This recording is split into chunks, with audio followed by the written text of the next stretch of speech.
You're nothing but a worthless father. Don't ever call me again." Those words cut deeper than any blade.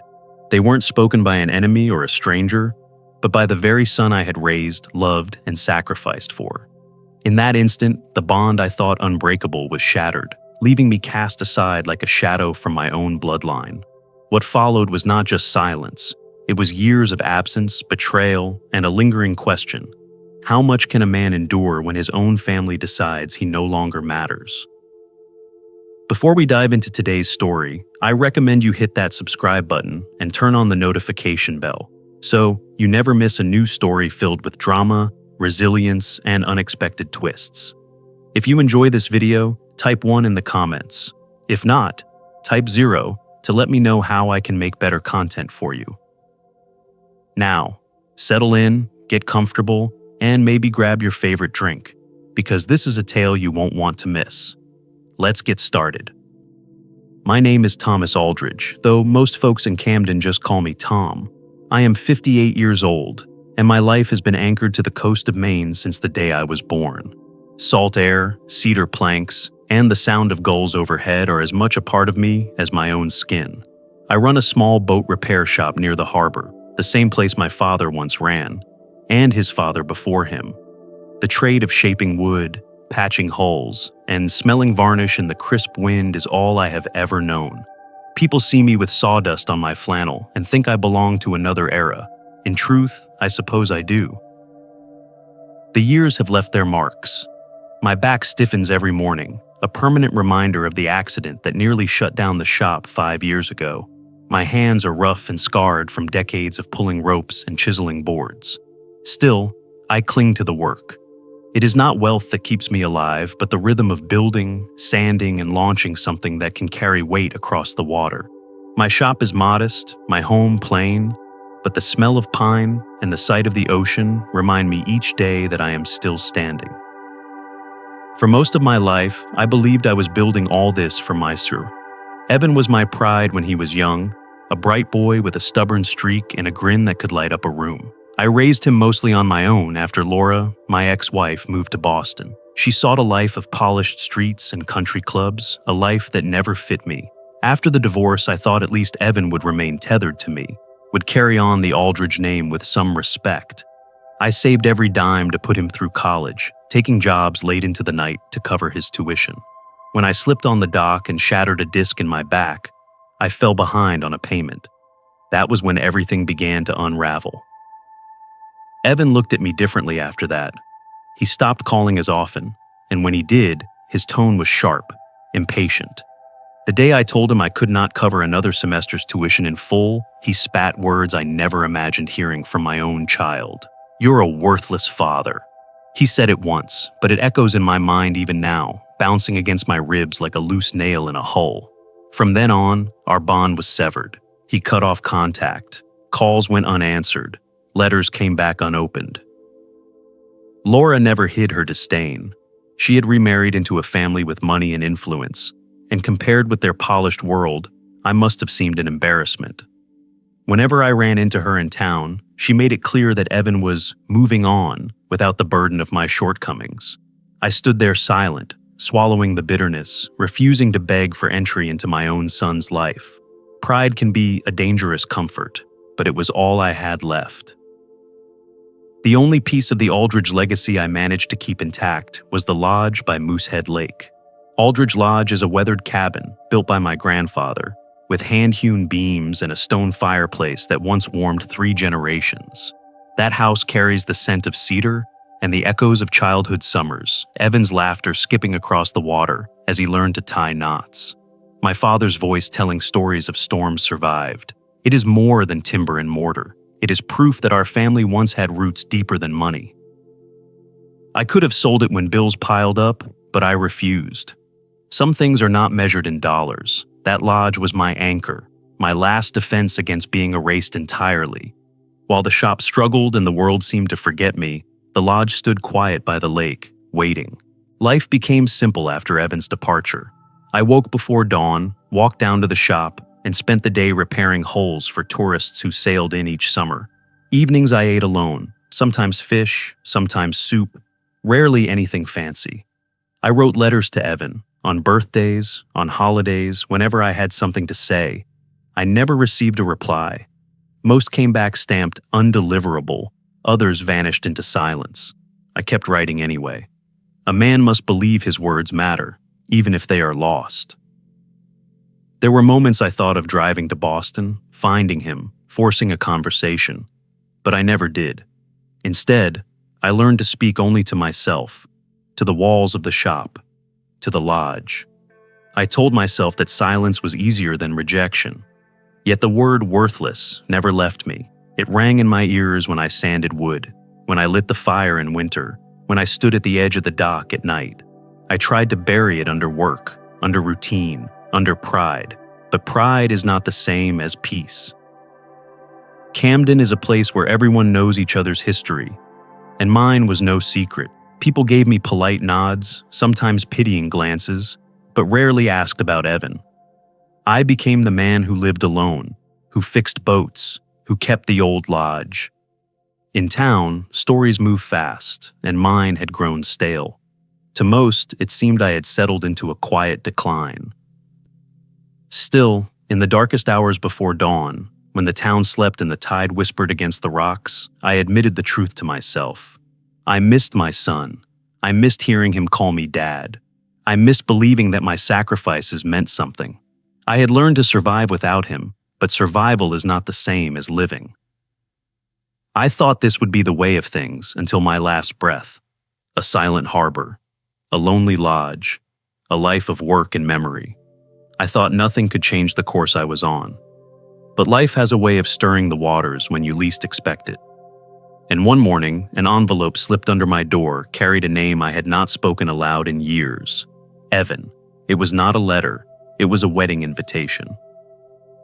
If you're still watching and feeling the sting of those first harsh words, drop a comment with number 1 so I know you can feel the weight of that moment with me. The envelope lay on my kitchen table for hours before I had the courage to open it. White, heavy cardstock, my name written in neat calligraphy across the front. I knew Evan's handwriting once, but this wasn't his. It was too perfect, too practiced, the kind of script you pay someone to create. My hands trembled as I slid a finger under the seal and pulled the card free. It was elegant, embossed with gold trim that caught the morning light. Evan Aldridge and Claire Whitmore request the honor of your presence at their wedding, it read. Providence, Rhode Island. A sprawling historic estate I'd only heard about from magazines that celebrated old money families. The Whitmores were wealthy, no doubt about that, and Evan was about to join their ranks. Every detail on that invitation screamed wealth, prestige, perfection, the very things I had never been able to give him. For a long moment, I just stared at the card, trying to understand why it had been sent. My son hadn't spoken to me in nearly 6 years, not a single phone call, not a letter, not even a text. The last words I remembered were spit out at me like venom on the dock outside the shop. You're a worthless father. And now, here was an invitation dressed up in gold, arriving at my door as if none of that had happened. I laughed, though there was no humor in it. What game are you playing, son? I muttered to the empty room. My voice sounded old, cracked, unfamiliar even to me. Part of me wanted to believe it was a peace offering, that maybe Evan was ready to let go of the past, but a heavier part suspected otherwise. A son who had buried his father's name for years didn't suddenly dig it up for reconciliation. No, this was something else. Maybe he wanted to show off, to prove he had climbed to a world I would never touch, to parade me like some relic of a life he'd outgrown. I set the invitation down on the mantel of the stone fireplace in the lodge that evening. Firelight danced across the gilded lettering, mocking me. The words, "Request the honor," felt like a challenge more than an ask. Over the next few days, whispers in town only made it worse. At the harbor, while I worked on repairing a fiberglass hull, an old fisherman named Hank leaned against the dock and said, "Heard your boy's getting married. Big affair in Rhode Island. Must be something." I grunted, pretending not to care, but his words sliced deeper than the salt wind. Others brought it up too, at the diner, at the hardware store. Some were curious, others polite, but I could see pity in their eyes. Everyone knew my story. Everyone knew Evan had cut me out. Now they wondered if I'd crawl back for the wedding, like a beggar waiting for scraps. At night, sleep refused me. I found myself pacing the creaky floors of the lodge, running my fingers along the carved beams my grandfather had shaped. This place was built for family, for gathering, for carrying a name through generations. Yet here I was, alone, wondering if I even belonged in the narrative of my own bloodline. My ex-wife Laura's face haunted me too. She had always craved status, the very thing I couldn't provide. No doubt she was thrilled that Evan had aligned himself with the Whitmores. If she was involved in this invitation, it was surely to remind me just how far below their world I stood. But beneath the bitterness, something else stirred, an ache I couldn't deny. I missed my son. I missed hearing him laugh, missed seeing the boy who once sat beside me on the dock, learning how to tie a bowline. I missed being called Dad. The idea of standing at the back of that grand estate, watching him begin his life with someone new, filled me with dread, but also with a faint spark of hope. What if, against all odds, this was his way of letting me back in? I wrestled with the thought until it nearly broke me. My pride screamed that I should tear the invitation apart and throw it into the fire, let them have their perfect day without me. But another voice, quieter, older, whispered that sometimes a man has to show up, even if the world would rather he stay hidden. On the third night, I poured myself a glass of whiskey and sat by the fire. The invitation glimmered in the light, stubborn and silent. I lifted it in my hand, felt its weight, and heard my own voice, raw and low. Am I walking into a trap? The question hung in the air, unanswered. If you're still watching and sensing how small signs can lead to storms, type number 2 below so I know you're catching every shift in the air.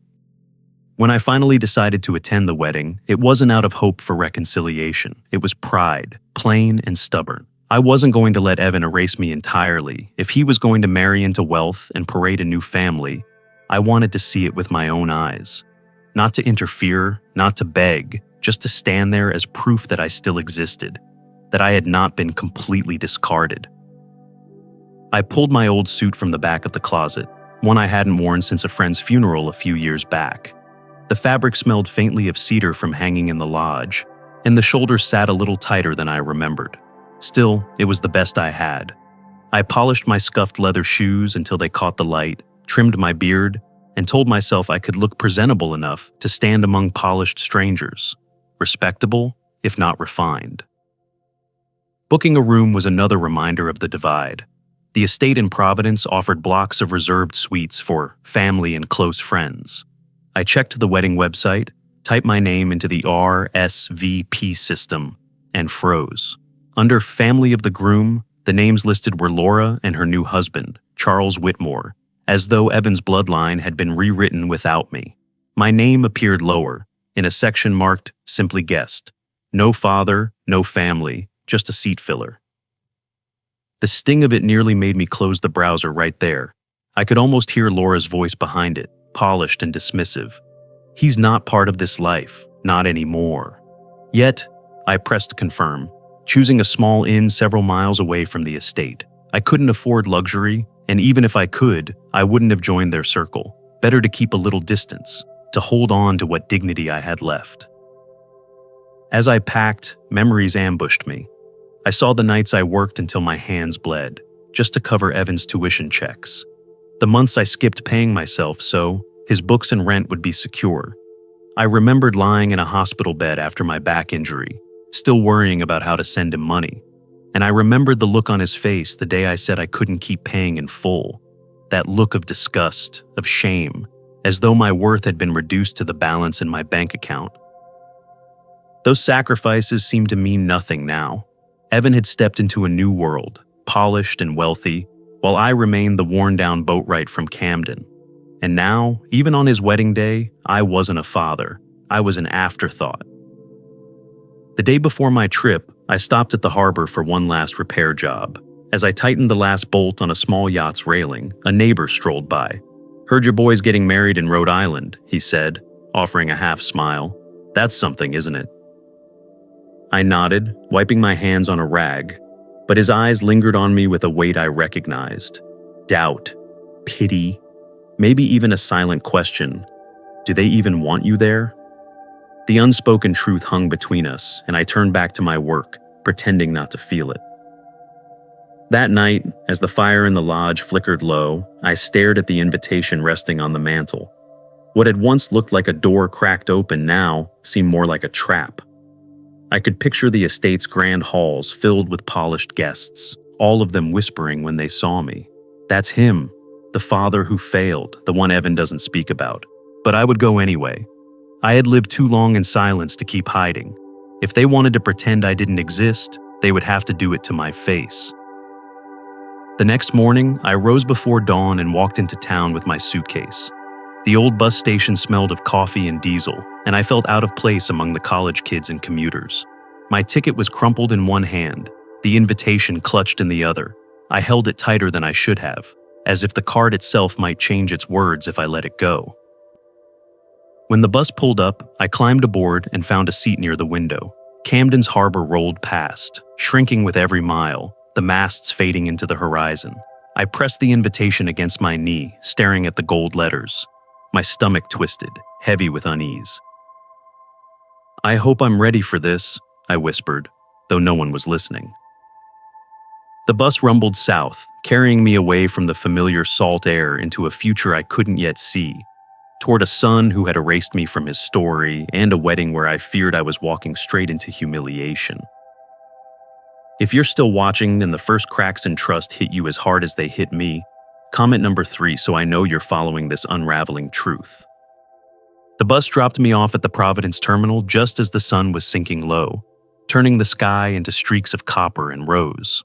I carried my small suitcase through the bustle, feeling more like a weary traveler than the father of a groom about to marry into one of New England's wealthiest families.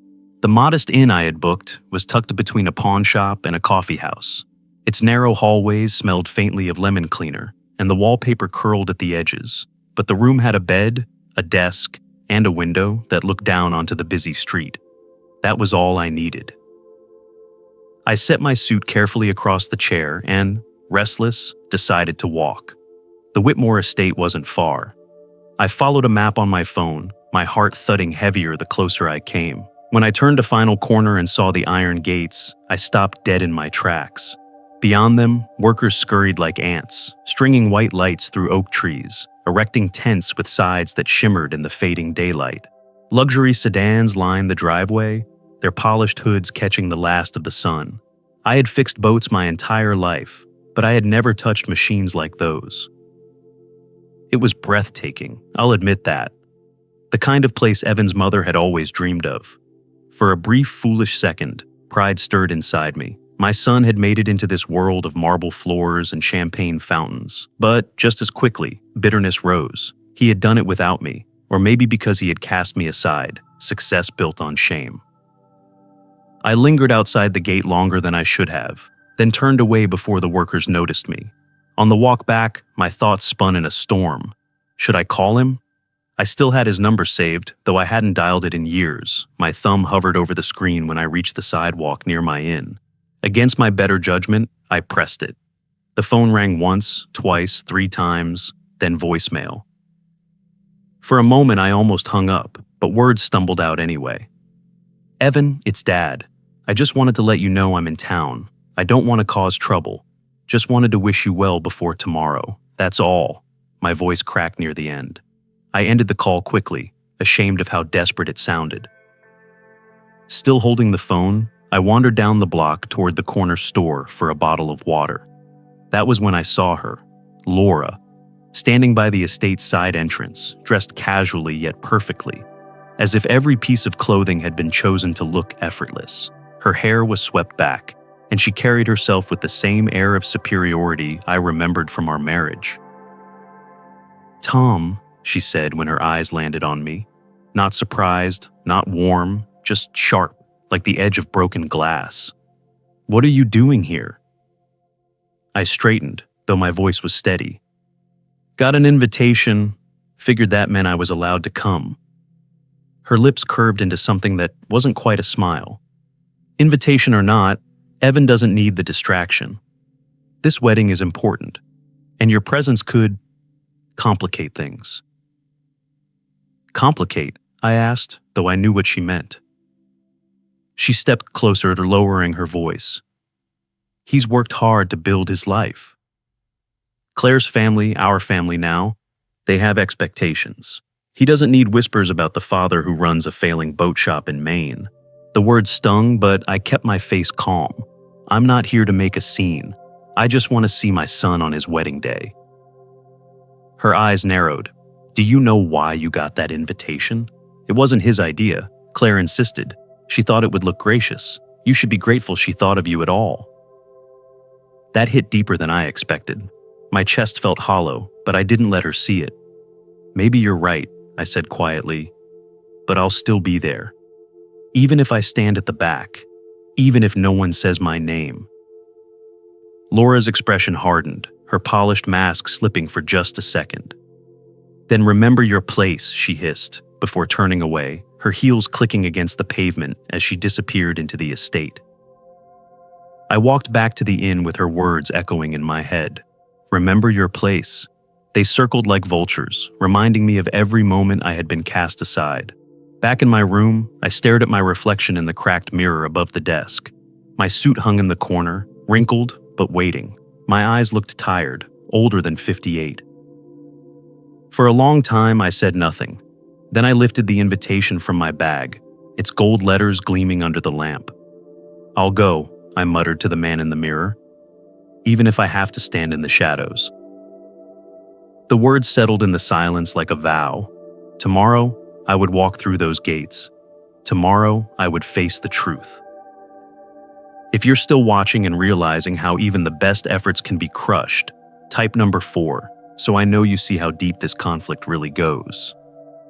The morning of the wedding broke bright and warm, with the kind of spring air that carried birdsong and the promise of new beginnings. Yet when I woke in my small inn room, all I felt was a heavy knot lodged in my chest. I dressed slowly, sliding into the old suit that had seen too few celebrations and too many funerals.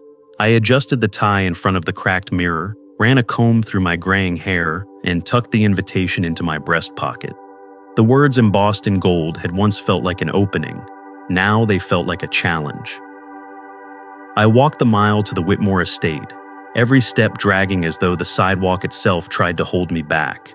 The gates stood open when I arrived, framed by white roses and ivy, but they seemed less like an invitation and more like the jaws of some great beast ready to swallow me whole. Guests arrived in black sedans and glossy town cars, stepping out in dresses and suits worth more than my entire year's wages. Their laughter floated above the hum of the valet line. When I approached the ushers at the entrance, their smiles faltered. One of them took my card and scanned it as if looking for an error. Name? He asked. Thomas Aldridge, father of the groom, I said, my voice firmer than I felt. The usher glanced at the list, hesitated, then handed back the card with a forced smile. Of course. Right this way. But the pause had done its damage. I felt branded as an outsider before I even stepped inside.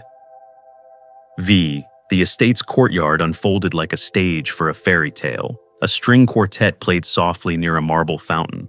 Tables draped in white linen glittered with crystal and silver. Champagne glasses clinked as servers glided between clusters of guests.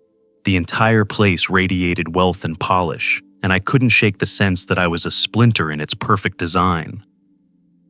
As I moved among the crowd, I heard the whispers. Is that him? The father? I thought he wasn't in the picture. Eyes flicked toward me, then away, as though I carried some invisible stain. Each word sliced deeper than the last, reminding me that here, I was not family. I was a curiosity, an inconvenience. And then I saw him. Evan stood across the courtyard, flanked by Laura and her husband Charles, laughing with a cluster of Claire's relatives. He looked handsome in his tailored suit, polished shoes gleaming, his smile wide and practiced. My heart clenched at the sight. This was the boy I had once carried on my shoulders at the 4th of July parade, now a man who barely remembered I existed. When his eyes met mine, the smile faltered. Surprise flickered, then discomfort. For a moment, I thought he might come running, arms open, but the distance between us held. He excused himself stiffly and walked over, shoulders squared. "Dad," he said, though the word felt foreign on his lips, "I didn't expect you to actually come."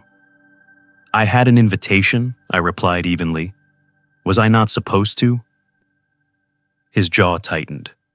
"It's just, this is a big day. Claire's family, her friends, everyone's here. I don't want any drama." Something inside me snapped at the word. "Drama," I repeated. "You think I came here to cause a scene?" "I came to see my son get married, to prove that after everything, I still care enough to show up." His expression hardened. "You should have thought about that years ago." The words burned. My voice rose without my permission. "You think I didn't?" Every night I was bent over those boats, scraping my hands raw just to keep your tuition paid. Every meal I skipped, every hour of sleep I lost. It was for you. And when my back gave out, when I couldn't keep up anymore, you looked me in the eye and called me worthless. A hush rippled through the nearby guests. Heads turned, whispers surged. Evan's face reddened, his polished composure cracking. "This isn't the time," he muttered. "It's the only time," I shot back. "Because you've erased me from your life, from your story, as if I was nothing. Well, I'm here, and I'm not nothing." Laura appeared suddenly, her manicured hand gripping Evan's arm. "Evan, come," she urged, her voice sharp. "You don't owe him this." But I stepped forward, refusing to let the moment die. My voice shook with rage and sorrow, carrying over the crowd. "I am your father, Evan. You can pretend I don't exist, but you can't erase the truth." Not today. The courtyard had fallen silent except for the soft strains of the quartet, still playing as though unaware of the storm erupting. Eyes were on us, whispers spreading like wildfire. For the first time in years, my son was forced to face me, not as a ghost from his past, but as a man who refused to stay buried. The silence that followed our argument was suffocating. Guests shifted uncomfortably, the quartet faltered mid-piece before quickly recovering, and the clink of champagne glasses ceased altogether.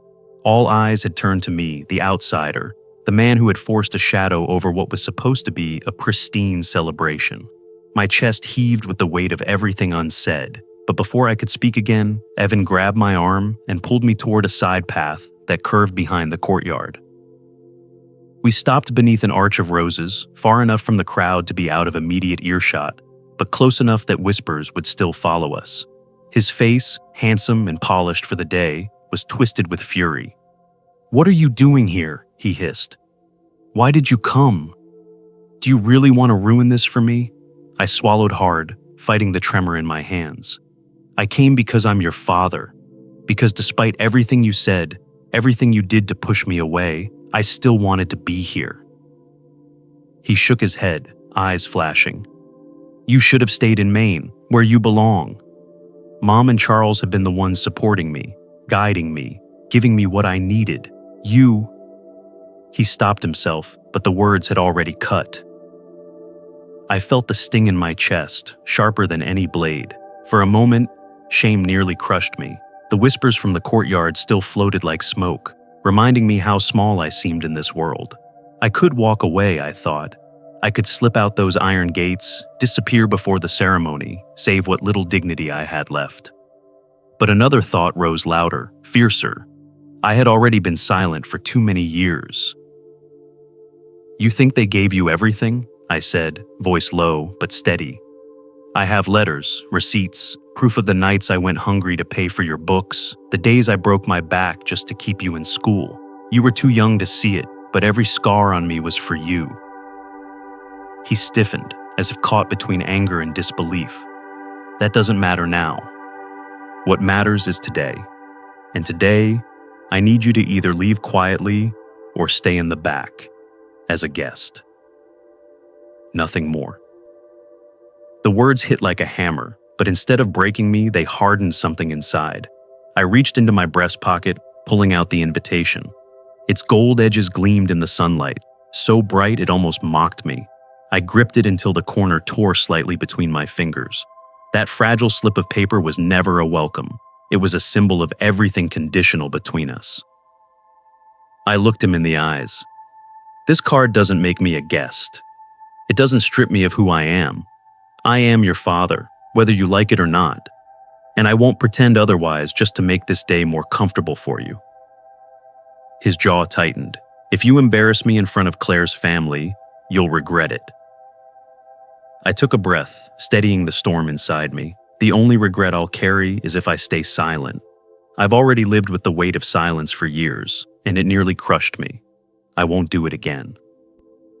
For a moment, the two of us stood locked in that archway, the scent of roses thick in the air, the murmur of distant voices buzzing like angry bees. He was the boy I had raised, now grown into a man who wore another family's colors. Yet beneath all the anger in his eyes, I thought I saw a flicker, hesitation, maybe even fear. I stepped back, slipping the torn invitation into my pocket. I won't cause chaos in your ceremony. That's your moment. But afterward, Evan, you're going to hear me. Whether it's in private or in front of every last guest out there, the truth is coming out. He exhaled sharply, running a hand through his hair, then turned away. Do what you want, he muttered. Just know you won't be forgiven for this. As he walked back toward the estate, shoulders stiff, I stood rooted in place, the decision burning in my chest. The choice had been made. I would no longer let myself be erased, no longer live as a ghost in my own son's story. I straightened my tie, lifted my chin, and whispered to the empty archway, I've been buried once. Never again. If you're still watching and can feel the tension of standing at a life-changing crossroads, comment number 5 so I know you're holding your breath with me. The garden behind the Whitmore estate looked like a painting come to life. White roses framed the aisle, crystal chandeliers dangled from the oak trees, and the soft strains of a string quartet floated on the warm air. Guests murmured in anticipation, fanning themselves with programs embossed in gold. To everyone else, it was a day of elegance, a spectacle of love and wealth. To me, it felt like standing inside a theater where I had been cast in the wrong play. I took my seat near the back, as Evan had demanded. The invitation had promised honor, but my place was little more than tolerated space. From where I sat, I could see everything. The gleam of the bride's procession, the proud smiles of Claire's family, the hushed excitement rolling through the crowd, but I felt both invisible and exposed at once, as though a spotlight marked me the moment I sat down. When Evan walked down the aisle, flanked by Laura and Charles, the applause swelled. He looked every bit the successful man, his suit perfectly tailored, his smile broad, his hand steady on Claire's arm when she joined him. Pride pricked my chest, unwilling and painful. I couldn't deny he was my son, even as I watched another man claim the role of father beside him. The officiant welcomed everyone, speaking of family, of love, of unity. When he introduced the families, Laura and Charles stood gracefully, their names rolling off the officiant's tongue with ease. The crowd clapped politely. My own name was never spoken. My presence was erased with the quiet efficiency of a line struck through a ledger. I sat frozen, the program trembling in my hands. My knuckles whitened as I crumpled the paper against my lap.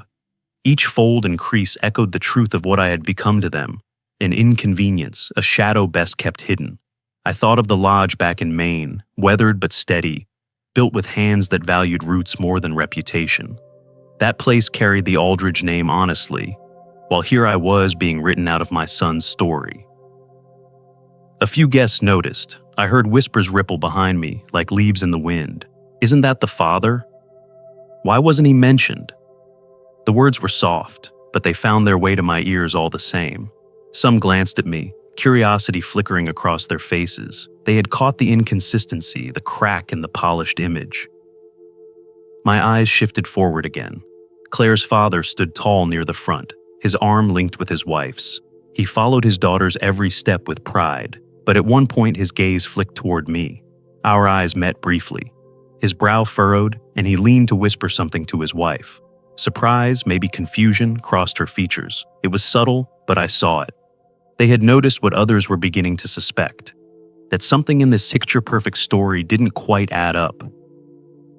The ceremony pressed on. Vows were exchanged under the arch of roses, words of devotion spoken with trembling voices. Claire's eyes shone. Evan's voice rang clear. Applause and sighs of admiration followed each promise. Around me, guests dabbed at their eyes with linen handkerchiefs.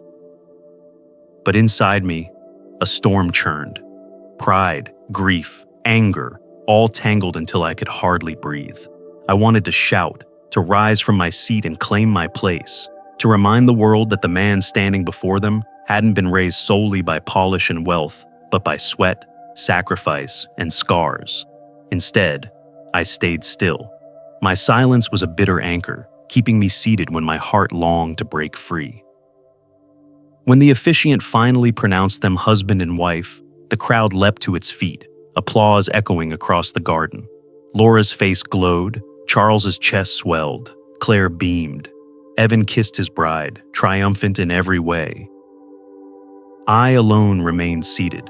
My hands rested on my knees, my gaze fixed straight ahead. The applause thundered around me, but I didn't lift my hands to join them. My lips moved with words meant only for myself, a vow quiet but unshakable. This isn't over. The ballroom glittered like a palace, golden light spilling from chandeliers, the clink of crystal glasses ringing above a steady hum of conversation. A jazz quartet played softly from the corner, filling the space with a tune that should have been joyful, but only sharpened my sense of isolation. The reception was in full swing, every corner alive with laughter and polished smiles. Champagne flowed freely, servers carried trays of hors d'oeuvres I couldn't pronounce, and everywhere I looked, Evan and Claire were surrounded by people eager to toast their happiness. I lingered near the edges of the room, a shadow in my own son's celebration. The weight of the ceremony still pressed on me, the memory of Laura and Charles standing proudly while my name was erased. Every cheer, every toast, every polished laugh seemed to drive the nail deeper. I belonged to none of it. I considered leaving. My bag was still at the inn, and the bus station wasn't far. I could slip away unnoticed, retreat to the quiet salt air of Maine, and close this chapter with dignity intact. But each time I thought of walking out, a voice inside me growled in defiance. Leaving quietly would only confirm what they all believed, that I was irrelevant, a man easily forgotten. As I debated, a figure stepped toward me, Claire's father, Richard Whitmore, tall and broad-shouldered, his tuxedo fitting him like it had been sewn by hand. His expression wasn't condescending or suspicious. It was curious, almost searching. He offered a small nod before speaking. "You're Evan's father, aren't you?" he asked, his voice low enough not to draw attention. I straightened, surprised by the directness. "Yes, Thomas Aldridge." Richard studied me for a long moment, his eyes narrowing just slightly. "I was surprised you weren't mentioned earlier. Most weddings make a point of acknowledging both parents." His gaze held steady. "A man like you doesn't just disappear from a boy's life. There's more to this story, isn't there?" The words hit me with unexpected force. For years I had carried the weight of being dismissed, buried under silence and shame. To hear someone, an outsider no less, admit that the picture didn't make sense, it cracked something open inside me. I felt the faint stirrings of validation, like the first hint of dawn after a long, dark night. "There's always more to the story," I said quietly, my voice steady but heavy. "Maybe one day he'll tell it." Richard nodded once, respectfully, and placed a firm hand on my shoulder before stepping back into the crowd. It was a small gesture, but it carried more weight than any of the empty toasts swirling through the ballroom. For the first time that day, I didn't feel entirely invisible. I moved to a corner table and sat down, pulling the torn invitation from my pocket. I smoothed it flat against the polished wood, running my fingers over the embossed letters. It looked fragile now, wrinkled and frayed, much like the bond it represented. But even damaged, it was still there, proof that I hadn't been erased completely. I stared across the ballroom at Evan and Claire as they began their first dance. The room hushed, all eyes on the couple as they moved gracefully to the music. Claire's gown shimmered under the lights, Evan's hands steady at her back. The crowd clapped in rhythm, a perfect picture of celebration. But my eyes never left my son's face. He smiled as though the world belonged to him, but I wondered if he felt the crack beneath his polished surface, the truth he had buried. I leaned closer to the table, my voice just a whisper, meant only for myself. When this night ends, so does my silence. The decision was made. I would not return to Maine with my story untold. Tonight, before the final toast, before the last dance, my son would know the truth, and so would anyone else who needed to hear it. If you're still watching and sense the weight of searching for a way forward through the wreckage, drop number 6 below so I know you're walking this path beside me. The ballroom had reached its peak, music pulsed, glasses clinked, and laughter rolled in waves across the polished floor. The bride and groom had already cut the cake, their smiles fixed for photographs, and the guests buzzed with champagne-fueled cheer. On the surface, it was perfect, the kind of evening people would remember in pictures and stories. But underneath, the weight inside me grew unbearable. Every moment I sat silent, I felt another nail hammered into the coffin of my dignity. I watched as Evan spun Claire across the dance floor, their movements fluid, their faces radiant. Laura and Charles lingered close, receiving compliments, shaking hands, smiling as though they were the architects of his success. To the crowd, it seemed obvious. They were the proud parents of the groom, and me? I was nothing more than a quiet shadow in the back corner. My chest tightened. I thought of all the years I had given, all the sacrifices carved into my body like scars, erased with a few clever words and omissions. If I left tonight without speaking, I knew the story would remain this way forever. My silence would become my legacy. As the music died down and the best man prepared to lift his glass for a toast, I rose from my seat. The movement alone was enough to hush the people nearby. Forks paused against plates, whispers rippled outward. By the time I stepped toward the center of the room, the crowd had fallen nearly silent. I held the torn invitation in my hand, its gold edges glinting under the chandelier. "May I have a moment?" I asked, my voice steady though my heart pounded in my chest. The best man hesitated, glancing at Evan, who stared at me with a look of horror. But the crowd, curious and unsettled, leaned in. No one moved to stop me. I cleared my throat. "My name is Thomas Aldridge. I am Evan's father." A ripple of surprise coursed through the room. People turned to each other, whispering. Some looked toward Laura and Charles, confused. I pressed on before anyone could drown me out. "I know some of you may not have heard my name tonight. That's not an accident. For years, I've been painted as absent, as if I vanished from my son's life. But the truth is different. I gave everything I had, every hour, every dollar, every ounce of strength to raise him." The words spilled out, steady and heavy. I worked nights at the dockyard. I missed meals to pay his tuition. I broke my back hauling timber so he could have books, rent, and a future. I lived with pain so he could live with promise. And when I could no longer keep up, when my body gave out, I was cast aside. Not because I didn't care, but because I had nothing more to give. Gasps punctuated my speech. Heads turned sharply toward Laura, whose face had tightened into a mask of fury. Charles shifted uncomfortably, his jaw clenched. Across the room, Richard Whitmore's brow furrowed deeply, his hand gripping his glass but his eyes locked on Evan. Evan stormed forward, his voice sharp with anger. "You're doing this to humiliate me, aren't you? You couldn't leave well enough alone." I shook my head, my tone calm in contrast to his rage. "No, son. I'm doing this because I won't let my life be erased. You called me worthless once, but I am not worthless. Not then, not now." The room held its breath. Guests looked at Evan, then at me, reassessing everything they had been told. Claire stood frozen, her hand trembling as she clutched her bouquet. The facade of perfection had cracked, and the truth seeped into every corner of the room. I stepped closer to the nearest table and placed the torn invitation on its surface. The small gesture felt final, like laying down a burden. "You wanted me to stay silent," I said, my voice carrying to the farthest reaches of the ballroom. "But silence is no longer mine to give. Tonight, I reclaimed my worth." For a long, heavy moment, the room was still. Then the whispers surged, not about me this time, but about Evan, Laura, and the story they had buried. I didn't need to say more. The truth had already taken root. The ballroom never recovered from my words.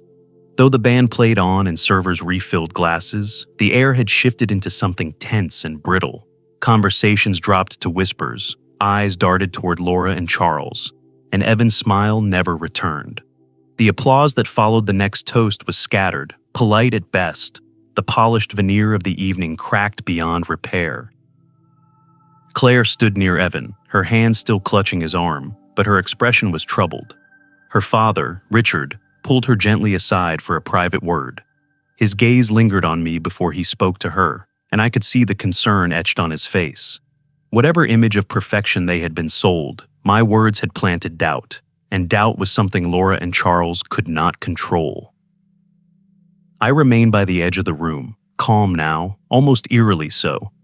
I hadn't raised my voice in anger, I hadn't shouted, but the truth had been enough to shift the balance. For the first time in years, I no longer felt invisible. I felt seen, not as the villain of their story, but as a man who had carried his weight until it broke him. Evan eventually approached me, his face flushed, his jaw clenched. He looked as though he wanted to unleash all the fury boiling inside him, but when he opened his mouth, nothing came. He searched my face, perhaps for weakness, perhaps for a reason to dismiss what I'd said, but there was none. Doubt flickered in his eyes, small but unmistakable. He turned away without a word. I didn't gloat. There was no triumph in me, only release. I had carried my silence like a chain for years, and breaking it felt like drawing breath after being underwater too long. Yet, with the relief came sorrow, because I knew I had scorched what little bridge might have remained between us. Still, better a burned bridge than one built on lies. When the reception wound down and guests began slipping away, I walked out through the estate gates with my head held high. No one stopped me. No one asked me to stay. The night air was cool, fragrant with roses and cut grass. Behind me, music and laughter tried to recover, but I knew nothing inside those walls would ever be quite the same again. I returned to Maine the next morning. The bus ride felt lighter than the one that had carried me south, though my heart still ached. When I reached the lodge, the scent of pine and salt welcomed me home. I stacked wood by the fireplace, cleaned the sawdust from the floor, and set about repairing a small dinghy that had been waiting on the dock. My life had not changed, but something inside me had. I was no longer the man erased by silence. Weeks later, a letter arrived. The handwriting was unfamiliar, careful, and deliberate. When I opened it, I found Claire's name signed at the bottom. She wrote that she believed me, that in my eyes she had seen a truth no speech could deny. She said Evan was struggling, torn between pride and the reality he could no longer ignore. She did not promise reconciliation, but she offered something just as valuable: acknowledgement. I folded the letter and placed it on the mantel beside the torn invitation. 2 tokens, one of rejection, the other of recognition. Together they told the story of what I had endured and what I had reclaimed. That night, I sat by the fire in the lodge, the flames painting the walls with flickers of gold. The crackle of burning wood filled the silence, a silence that no longer felt heavy. I thought of Evan, of the years lost, of the scars earned, and then I thought of the lesson that had carried me through. Worth is not bestowed by a son, a wife, or a crowd. Worth is carved by your own hands, in the sweat of your labor, in the love you give freely, in the truth you refuse to bury.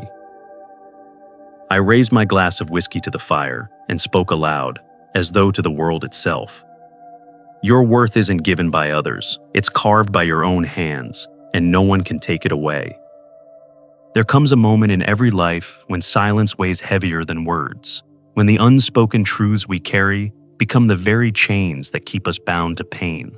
To break that silence is not simply to speak, it is to reclaim the dignity of one's existence, to stand before the world and declare that a person's worth is not defined by the judgments of others, but by the resilience of the soul that refuses to yield. The human spirit is tested most fiercely not by strangers, but by those closest to us. Betrayal at the hands of family, cuts deeper than almost any wound because it undermines the foundation we are taught to believe is unshakable. The idea that love within bloodlines is unconditional. Yet many discover that love, when filtered through pride, expectations, and appearances, can wither into something cold and transactional. The lesson, then, is not that family is meaningless, but that family without empathy, compassion, and truth is an empty facade. There is power in endurance, but endurance alone is not the victory. It is in rising from abandonment, in carving a life with hands that once trembled from rejection, that the true triumph is found. To survive is one thing. To transform survival into independence and peace is another entirely. That transformation requires courage, the courage to let go of illusions, the courage to accept solitude, and the courage to build anew without waiting for approval that may never come. At the heart of every trial lies a choice: to allow bitterness to corrode what remains of hope, or to harness the very pain as fuel for growth. Those who choose the latter learn that adversity can become an unlikely teacher. It teaches discipline, for the path without support is steep. It teaches clarity, for hardship strips away falsehoods and reveals what truly matters. And it teaches freedom, for once you realize your worth cannot be revoked by the opinions of others, you become untouchable in ways no wealth or status can buy. Life, in its cruel symmetry, often allows us to confront those who doubted us at the very moment we stand strongest. The irony is that by the time vindication arrives, we no longer crave it in the same way.